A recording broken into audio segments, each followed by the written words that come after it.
We're delighted to have as our guest for CouncilMatters Lord Mayor Oisín Quinn. So welcome back again to CouncilMatters, Lord Mayor. Thank you, it's a pleasure. Yeah. I was interviewing your colleague, Councillor Looney, recently, and he pulled me up and said, we're not Lord Mayors, we're mayors, the only ones in Dublin. Is it an anachronism worth keeping, the Lord Mayor? Well, it's quite historic in a way. It goes back to 1665. At the moment, my view would be that there is a serious case to be made for changing the system to bring in a directly elected executive mayor for Dublin, perhaps for a 5-year term. And if you did that, you could allow such an office holder to use the Lord Mayor title in the chain for ceremonial occasions, tapping into the history that's there.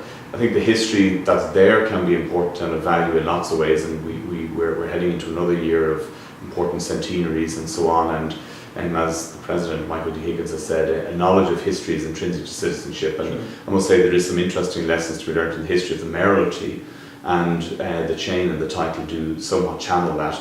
Nonetheless, I do think it is historic, and in most of the day-to-day role, I think, would be more interestingly devoted to a stronger leadership and executive role. One of the things I'm very interested in finding out is the person and the office. How do you see the office? Because when I was asking other people about it, whether they saw it, if you like, as a not so much a quasi-spiritual role, but as a role model, or do you see it as more or less a CEO of Dublin Inc.? Where do you see yourself approaching that? It's not really a CEO role, so it is a representational role. The Lord Mayor chairs the City Council, chairs a policing forum, and chairs cultural events committees and so on. So when I was getting ready to get elected, and once I was selected by the Labour Party in Dublin City Council, I knew I was likely to be elected because Fine Gael had agreed to support our candidate. So I spent a bit of time talking to former mayors and talking to people who've been involved in the mayoralty and reading up on the history of it. And one of the things that came through to me was that the Lord Mayor's office in the Mansion House have successfully been used in the past to be a focus point for collaboration, for bringing people together who've got good ideas and then getting other stakeholders involved to work with that. And it can be very useful in that sense, where you may well have somebody in the city who cares about the city and has a good idea, but knows that if they push it on their own, it may take longer to materialise, and it may meet with resistance from other stakeholders who don't want to see it owned by that one competitor, so to speak. So the mayoralty can almost be a neutral venue to take on issues that have broad support. So I would view the role in that sense as one where I can take a leadership role, but I need to build support, or I need to take an idea that somebody has and try to build support around it. And if I feel there is support for it, to then run with it publicly in the hope that improvements or change will happen. But it's not really a role where you can somehow impose your own personal view. There isn't really a direct mandate. So it's not as if the people have given the Lord Mayor of Dublin a specific mandate to bring about a change. But you can use the office and the way it has built some credibility and reputation to, with the public and with the media, to gather people around good ideas and to draw attention to issues that people are concerned about. So it can also be used to bring attention to issues such as homelessness or the antisocial behaviour in the city centre, and to try to bring a focus on that with a view to it being improved. So I wouldn't see it necessarily as a role where you highlight who's at fault. I prefer to highlight solutions and to try to gather people around and bring them into the Mansion House who are offering ideas to solve problems. I mean, the other aspect of it then, aside from chairing the City Council and the policing forum, which are more formal roles, is the representational role, both at home and abroad. So, you get people visiting the city, other mayors, ministers, delegations, conferences that are on in Dublin. Quite often, from a protocol point of view, people would like to visit the Mansion House, meet the Lord Mayor of the city, maybe receive a courtesy visit and hear a little bit about Dublin, and it can be useful in that sense. And equally, the mirror or flip side of that is if I'm travelling abroad with a business delegation, such as in March going to San Jose and Mexico, and then in May hosting a visiting delegation from Mexico, and as part of a big conference I'm putting on later this year, being the mayor gives you an opportunity to promote Dublin to the advantage of everybody abroad. And I take that responsibility as one of the areas where it really can make an impact, because it carries a bit of impact abroad. If I could ask you, I spoke to one of our former Lord Mayors and one of your former colleagues, Paddy Burke, recently. Yes. Paddy was very clear. He said the Lord Mayor has two executive functions, or perhaps three. One, to bring in a budget, to bring in a development plan, and to chair the city council meetings. Yeah. And he was very open about it. He was saying, so most of the time is representation or PR in that regard, and you should do that to the best of your ability.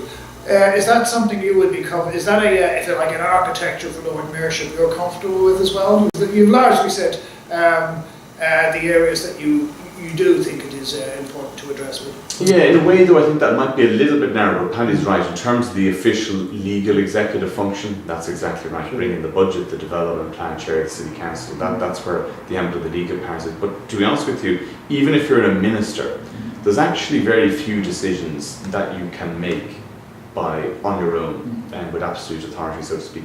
And to be honest with you, even where there is, but every politician is much better advised to try to build support, because society is too complicated and sophisticated for a push-button response. I mean, if a minister tries to bring something in without building support, there's a fair chance people won't cooperate with it, and the change won't really be effective. So even if you're the Minister for Justice or the Minister for Health or the Minister for Education, and you have the power, because you have the backing of the government, to get through legislation to make changes to school enrolment or to hospital policies, or in justice terms to the way the legal service operates, you will still be better advised, and a prudent politician will still say, well, I have the legal power to do that, but if I want my change to work and if I want it to endure, you're better off building support. Equally then, by the same token, where the ambit of the legal power of the Lord Mayor is narrow, you can affect change by building support for a good idea and genuinely bringing people in to the Mansion House, or in metaphorical terms, into the decision-making tent, and then seeking to press for change that way. Something that people were saying to me, in the past we used to have this almost frenetic bringing in a budget 1st of January or New Year's Eve sort of thing. I gather this year we're a bit more relaxed about it, but the budget isn't going to come in until later in January. What's the thinking behind that? Is it purely procedural? Well, you're right. Normally we would have the budget for 2014 already made. And one of the key variables in the City Council passing the budget, which we will do later this month, hopefully, is knowing your local government allocation from the allocation from central government.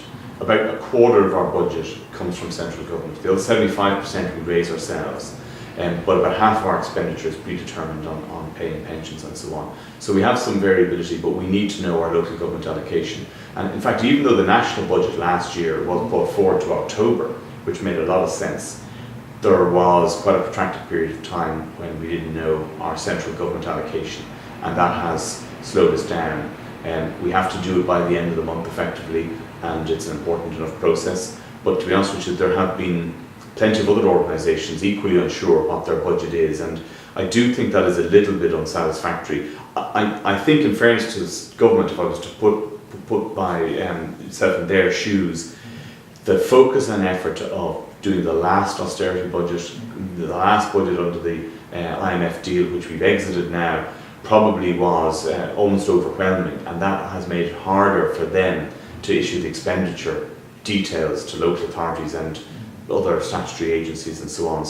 But I think in the future it's going to be important to move to an earlier budget, and also to allow people to put in place sometimes 3 and 5 year plans. I mean, one of the things we like to do in the city is to organise events that are free and open to everybody. The St. Patrick's Day event, the New Year's Eve festival, which has been a great success for the last 3 years. But to plan that and to really promote Dublin abroad, to get in the numbers, which is good for local business and hotels and the economy, and also makes those events more enjoyable for Dubliners, you almost really need to have 3 year plans. Sure. And you roll them up and they get better each year. And I think government has probably seen, because the gathering was so successful in 2013, that we have a lot of space to grow and improve as a tourist destination, and I've absolutely no doubt we can do that in Dublin. Because if you look at the figures for 5 years, Dublin tourism was pretty flat, although 2013 was good. But compared to a comparable city such as Copenhagen, for those same 5 years, with the same financial crisis globally and so on, Copenhagen's worst year was 8% growth. And that was a better, different model for promoting Copenhagen as a destination city. Dublin, though, has the raw ingredients to get there, so I'm confident that we are going to see better growth in the future. And that's good news for restaurants, for hotels, for retailers, and for the city as a whole. do you think in that regard we have perhaps an image huge problem, because if you, I have issues with what I would call the storehouse promotion, in the sense that there's a great deal more. I'm not knocking the storehouse, but I think there's a great deal more. And we also have a bit of a tendency to promote the Temple Bar image as well. So in that regard, do you think our image needs updating? I think from the point of view of Dublin, you need to bear in mind it's got a distinctive appeal to, say, the rest of Ireland, because for the European traveller in particular, many of those people will look at a city break. Cheap flights, great airport access to Dublin. So you're looking at people who will probably come in for just 2 or 3 days and may not move outside of Dublin. Now, someone coming from North America probably will, and they would maybe go up to the Titanic Centre in Belfast or go west to the Cliffs of Moher or to Connemara and so on, which is fantastic. So Dublin is important as a draw there because you feed people out. But from that point of view, Dublin has a huge amount to offer. It's a compact city. The city centre is very easy to move around. And I think the quality of the restaurant offering and the nightlife and the cultural events is improving. Now, we've quite a bit of work to do, I think, with the O'Connell Street, Parnell Square end of things. But the good news is we know we do, and there are plans. In fact, the biggest capital expenditure the City Council will lead in the next number of years is going to be the relocating of our city library from the Ilex Centre to a brand new, cultural, almost a cultural destination, including library, in the old Cloche de Weir site beside the Hugh Lane. And we also have to fix what's going on in O'Connell Street around the Carlton side, Moore Street, and to reinvigorate the GPO as an iconic destination, as the birthplace of our revolution, so to speak, which will be a huge draw for international tourists. So Dublin is an old city with a lot of great culture, and that will be appealing to a lot of visitors, but it's also a very welcoming city, young population, and lots of exciting things happening. I mean, I think what was a real eye-opener for people last year was one of our most successful events, which was Flight Fest. 130,000 people came into the city centre that day, all down the new digital docks part of Dublin, with the Beckett Bridge and the convention centre and around the Grand Canal Dock area. And for many people coming down there with kids, because it's such a business district, normally they would have seen it for the first time, and it went off perfectly. And there's great scope for more events and open air events and cultural events and so on. So one of the things I want to do to get Dublin going in that direction during the summer, and I announced it last year back in November, was the idea of once a month on a Sunday we will have a car-free or traffic-free area, and we will allow events on the street, pop-up shops. We want people to come in, including coming in cars, but when we come in we want them to emerge into vibrant pedestrianised areas. And we won't spend a lot of money, we'll just close them off temporarily, but we will allow pop-up activities and different things to be tried. And I think that will make the city centre even more appealing, and particularly then for a visitor, seeing that kind of life and activity will hopefully send them home with an attractive account of their time in Dublin. I was recently in Liverpool, one of our twin cities, and I think what they've done there is a spectacular job on the Victoria Dock, at the Other Dock. Do you think there is the scope for doing the same? I mean, the same sort of development, or the same scale of development in our waterway areas, or are we very much a different situation? Well, we are different, but I think the Liverpool story shows you is that you can turn around a situation which for them was quite bad, and in fact their city centre and the statistics and the research they did on the percentage of the city centre, they were in a much worse starting position than we are. And I wouldn't actually say we're in and yet they turned it around, and largely it was led by a collaborative approach, and they have a directly elected mayor, and they were pushing the change because they needed to. And in some ways, if you're starting from a tricky position, you always feel everybody has to knuckle down together. But there's a lot of additional change we're going to see down our Docklands area. I mean, Borklanala will hopefully approve the Docklands Strategic Development Zone plan that we approved last year in November. And when that happens, you will see, I've absolutely no doubt, a lot of development. The interesting about the development we've plugged in and planned for that area is for 50% residential, including then the shops and restaurants that need to go there. And the interesting thing was, even though last year in 2013, when businesses were saying there's a shortage of commercial premises, the potential tenants of the big offices, you know, the big accounting firms and the technology companies and all that, who were looking for big modern buildings, they were saying they liked being in an area which has a residential mix, and they liked the Grand Canal Dock, which has a residential mix, and life, and the theatre, and a couple of good restaurants right on the dock. So that the way we have planned for the rest of the development of the Docklands STZ area includes 50% 50% residential. So I think you will see a very vibrant growth there.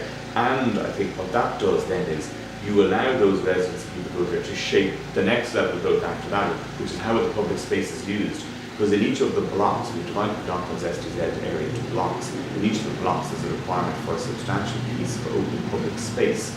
And that creates the further dynamic for festivals, for arts events, for cultural activities, for things that can just pop up and not only be of interest to people who are going to live and work there, but be a draw for people to come down and get bikes fixed, buy herbs and vegetables that we grow. We're trying to push the growth of allotments in the city, and roof gardens, all these kind of little things that can help us sustain the city. And we have made progress there. I would say since 2004, we had 4 allotments in Dublin 2004. As of the end of last year, we had 40. But we can't rest on laurels if they count as laurels, because we've got even further growth that's going to be required. You mentioned that you wanted to see Dublin comparing and even competing favourably with equivalent population cities. Who do you think the benchmarks are that we should be aiming at? You've spoken about Copenhagen, which would clearly be one. What do you see as, if you like, the nearest rivals, or at least ones we could learn from? Well, I think we can learn from a number of ones by looking at what those do best. So Copenhagen has had a great approach to drawing in tourists with its cruises and the cycling, particularly, and Dublin can definitely match that. We need to enhance the cruise offering that we have down at the port, and I think that will marry well with the Docklands development. I know the port have some money and have some plans to do that. That can be very, very attractive. The cycling, clearly, we have actually, and it will be finished by this summer, and started the next phase of expansion of the Dublin Bike Scheme in November by opening the first of the new 58 stations on the North Wall Quay, and that will continue all the way down to the point of the Grand Canal Dock area, tripling the number of bikes. So that's one example. If I was to take Stockholm, they're the one city that has set about purposefully branding itself in Europe as a family-friendly city, family-friendly activities. That means putting on events a little bit earlier in the day, and open events, and we did that with our New Year's Eve festival. The brunch on New Year's Day in Meeting House Square was designed to attract that. On New Year's Eve, not just the midnight event and the big music concert with Madness and Stripes and all of that, we also had the lantern procession at 6 o'clock on New Year's Eve, designed to attract kids in, and the Christmas tree events we did in the run up to Christmas were very family friendly. So Stockholm certainly sets a good example of that. And then if you look at Edinburgh, Edinburgh has done an amazing job as making itself one of the festival destinations, and particularly during August, it's probably the go-to city, and we can learn a lot from how they did that. And one of the things that I have asked both the cultural committee that meets in the Mansion House and the events committee is to ensure that every time somebody puts on an event in Dublin, whether it's a film festival, an arts festival, a theatre festival, a trad festival, that they tell people who are attending about the next event, particularly if it's a similar type event. So people are constantly not only learning about another event they might be interested in, but getting this sense that Dublin is a proactive city with lots of things happening. And the great thing about these things is they do appeal to the rounded person. They appeal to us in art and culture and music and comedy and all these kind of things. They kind of tell you and remind you that life is a lot more than about the so-called boom we had in the last decade, which was about apparently property and wealth accumulation and so on. This is about enjoying the experience of living in the city and making it accessible to everyone. And Dublin has, our natural ingredients on that heading are excellent. On that basis then, people would say, well, the city is, of course it's the city centre, and that's what most people see, but it's also the suburbs. Many of the events tend to be city centre events, take cultural night and so on. So I think that's great. How about perhaps some of them expanding out? Now I know you will in 2014 be really busy with the Battle of Clontarf, so you can say yes, there will. But perhaps would the City Council look at perhaps bringing some of these events just slightly further out, because some of the time some of the suburbs can be a bit culturally barren. Yeah, and you've raised a great point, and it gives me an opportunity to mention some of the initiatives we have pushed, particularly in my own home village of Ranelagh. So we've done a number of things there. We have supported for a couple of years now the burgeoning Ranelagh Arts Festival. The Ranelagh Arts Festival has grown into almost a year-long kind of hook, because I helped them get a premises there near the newest station in Ranelagh, and it's become the Ranelagh Arts Centre, and that centre has exhibitions, poetry readings, music events throughout the year. But what's more than that then, we took an idea that was working pretty well, which was being led by the community and supported by Dublin City Council's community development team, the so-called walk and talk tours. Very, very popular. I have to say with the older Dubliner, and by older I'm saying over 50, so to speak, although I'm heading that way myself, so I'm going to revise that upwards in due course. It's a young age. So, but what we've done, just to take your point up exactly, we have developed an historic walking tour map of Ranelagh. And it's amazing the interesting things you find, and I've no doubt, and I know from talking to people in Sandyman and Donnybrook and Rathmines, there's similar things of fascinating historic interest, such as Port Pierce's first school was in Ranelagh. In Cullinswood, there where Lisa Nogue now is, but lots of other interesting backings on historic events. So we produced this map, but not only is the map for the people of Ranelagh to enjoy the walk, we've produced enough copies that we make them available in tourist venues in the city centre. So this goes back to something I was saying earlier about Dublin in international terms being a very compact city. In fact, you can be in just 10 minutes from Stephen's Green in the heart of Ranelagh by jumping on the Lewis. And if you have your leap card or your tourist can get one of these public transport cards, you can be out in Ranelagh with your map that you can pick up in town, and you can have a fantastic hour-and-a-half stroll through a couple of very interesting historic things, and then of course have a lunch or whatever in one of the very many restaurants that's in Ranelagh.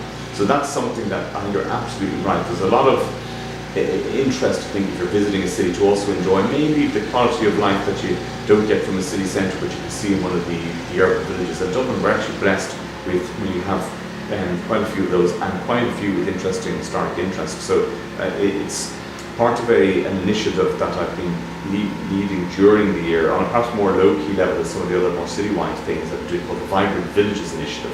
And I'm very much encouraging local communities to design and come up with the sort of events that will work. So what we do when we invite community activists from a village into the mansion house, and I've hosted a number of these events already, we showcase a couple of success stories from other villages. And we say, you know, pick from this menu, or maybe be inspired by this menu to come up with your own different sort of things. And whether it's a garden, we have a great thing called Secret Gardens. We ask them people who've got beautiful gardens to all on the same day open up their back garden. It sounds slightly unusual, but it works, it's great. People will go into, and they'll say there's like 4 or 5 gardens we can go and see, and of course sometimes the owners are only too delighted to sort of tell a bunch of visitors about different things they've planted and what grows. So there's lots of different initiatives that are there, and we're bringing in communities from villages to tell them about other ideas that are being tried and to spark spirit and initiatives in other areas. So far I've been very pleased with how that's going, and we have a good example. So when we pick up a good idea, we try to pilot it and showcase it, and I think they'll grow and develop as time goes on. All of the good things we can do, they can often be undone by what to appear to be other people to be minor things. Something I just like your view on, particularly, both as an individual and as a Lord Mayor. One of the things we have noticed is there's more and more people sleeping out in Dublin. Some people, you're never going to bring them in, but my personal view is that we should have a charter that says nobody doesn't have a roof over their head that wants it. How do you feel that Dublin City Council could play a positive role there? Well, it's very challenging, and no doubt you're correct to identify it as a problem. And in fact, the latest rough sleeping count that was done in November, the figures were released in early December, showed that the number of people sleeping rough on that night in November was 137. And that was an increase on the 94 that were counted when I actually was out on the night of the count back in March. So between spring and autumn of 2013, we saw the numbers jump from 94 to 137. Now, in real terms though, that amount is actually not huge. For those individuals, it is a very big deal, and some of those individuals have significant issues that are above and beyond just the cost of housing. Because of course the cost of housing, both in real terms and in terms of renting, has dramatically dropped from the peak of the boom when the numbers were actually slightly lower. So therefore, it's not just cost alone as a factor. So the policy up until the end of last year had been built around providing sufficient emergency accommodation. We adopted a strategy for the Dublin region, for the entire 4 Dublin local authorities, to take us up to 2016. So for this year, 2015 and 2016, a strategy to end homelessness, which is going a little bit along your lines of the goal, and to end the need to sleep rough. Some of the evidence and feedback from particular organisations that are on the ground working with these people is that to some degree at a certain time you will have a certain number of people who will sleep rough because they will not be comfortable with the hostel accommodation on offer. And that is true, and that would be true of that count of 137 from November last year. There are emergency accommodation beds available in the city centre, but there are some people for whom that is an unattractive option because of maybe experiences they've had before when they've slept in communal areas, or because they've come off drugs or alcohol and they don't get put back into a communal area where maybe somebody is taking drugs or has a lot of alcohol consumed, or else they wake up and their belongings were taken one day and these people wouldn't have very much and their phone is gone or whatever. So you do have an issue there. The thing is, there are solutions to it, but it takes a coordinated approach because you need to offer the supports that are more than just offering a roof over someone's head. However, where I would be cautious and somewhat concerned is that ultimately, in terms of dealing with the bigger number of people, which is more than 137, but the people on housing waiting lists and so on, are people who suddenly find themselves homeless because they are evicted by a landlord who wants to put up rent, for example, and that's now happening with the rising market in Dublin, and or increasingly the private rental sector is turning away from the rent supplement person as well, and that's a concern. And the only way you can really tackle that is by increasing supply, and the only way you can increase supply is through capital funding, and we have always got that from central government, and I think because the economic times have recently come through, that amount has dropped. So we're going to have to reverse that if we are serious about achieving this stated aim of saying, as a society, we want to remove homelessness and we want to remove the need to sleep rough, which I think should be the goal, and that's why I support the policy, although when it went through the council at the beginning of December last year, I expressed concern about the lack of clear targets and capital funding to achieve it. So the battle goes on, but I think the job is agreed. Something just before we conclude, Lord Mayor, I have to commend you. For World AIDS Day, you very publicly gave an AIDS, applied for an AIDS test. Now I can remember back in the early 80s when that was the most stigmatising, you wouldn't even tell people who did. Why did you think that was important? Because I think we have to acknowledge the lead you gave there. Well, thank you. It was because of what I learned was being done by the Matter with this pilot project using a new HIV swab test, and the reason they're using it and the success they were having with it. So the approach, the HIV swab test enables a very simple swab to be done. It takes seconds and then you get the result in 20 minutes. And what the Matter did, they developed a program which they piloted throughout the last year, where they offered it to everyone who comes into the emergency department. And during the course of that year, of the 6,000 people who came in, a fantastic response rate of 82% of the Dubliners came through that emergency department, took the HIV swab test. And what that showed was 3 in 1,000 were testing positive. And that is considered by international standards quite a high prevalence. Now, HIV is now an incredibly manageable condition. To be honest with you, it is as manageable as diabetes. And the state publicly pays for all of the medication required. However, if it goes undiagnosed, you run the risk of further medical problems if you're a carrier, and secondly, you run the risk that you may continue to engage in risk behaviour that could lead to it spreading.